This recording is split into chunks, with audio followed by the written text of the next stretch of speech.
Washington Post columnist and ESPN contributor Kevin Blackistone, very popular guy, says the U.S. should not host next year's World Cup or the 2028 Olympics because of President Trump's immigration policies.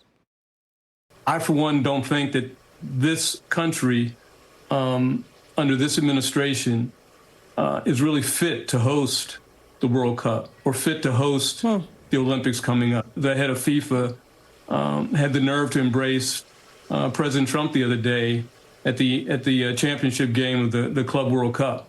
Someone who does not stand for human rights, but instead is trampling human rights.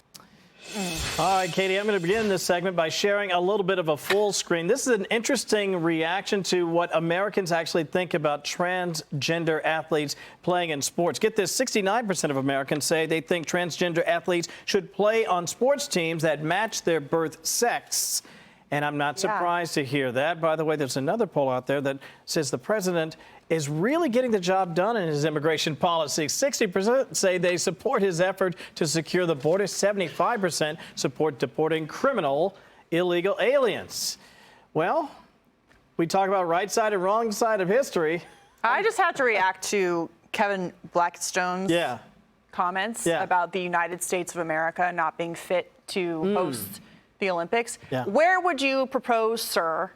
Which country around the world just has an open border? What happened under Joe Biden was an anomaly. You can't, if you travel anywhere in the world, you have to go through passport control. You can't work. You can't be there illegally.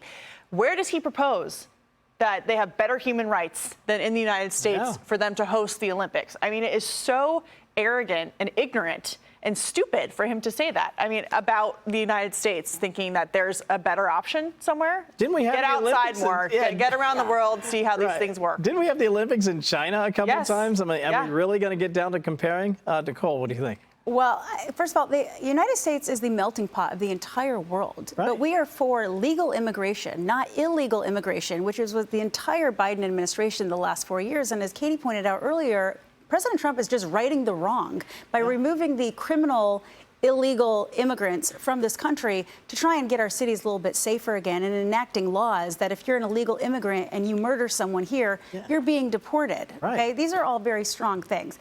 I think it's abhorrent for them to say that we are not fit to serve to go for the 2028 Olympics and the FIFA World Cup. I have no desire to go to the Olympics in LA, but I will tell you my family would be devastated if the FIFA World Cup is not here in 2028, especially my youngest son. I'm very much looking forward to this, and the United States is the perfect place to host them. Tommy.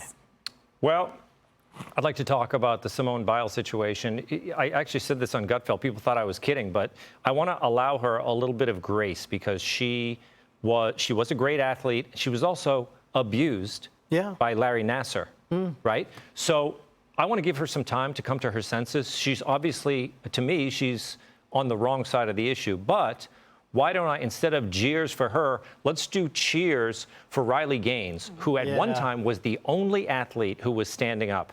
And she had so much to lose, but she did it anyway. And so it's very easy for people like Simone Biles, because there's so much pressure on them from advertisers, from big media companies, from activist groups to go along with this. But cheers for the people who didn't go along with it. Riley Gaines started a whole movement. I mean, she is a hero. Can I ask you a quick question? I actually didn't understand her comment. I didn't either. Because about she's the men's sports. It's very unexpected, especially in the category of all men. Does that insinuate that biological men are superior athletes? I don't know. Is that what she was saying? Like, I actually didn't know what she meant by that. I thought what she was basically hinting at, or maybe throwing shade a little bit, is the idea that I can compete with men on an equal playing field, champion to champion, and still win.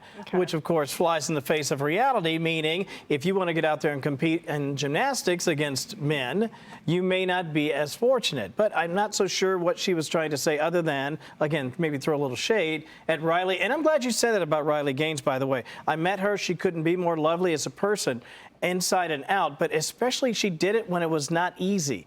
It's easy to get up there and get cheers. She did it when a lot of people were not happy about it. A lot of us were very happy then and even happier now. Hey, Sean Hannity here. Hey, click here to subscribe to Fox News YouTube page and catch our hottest interviews and most compelling analysis. You will not get it anywhere else.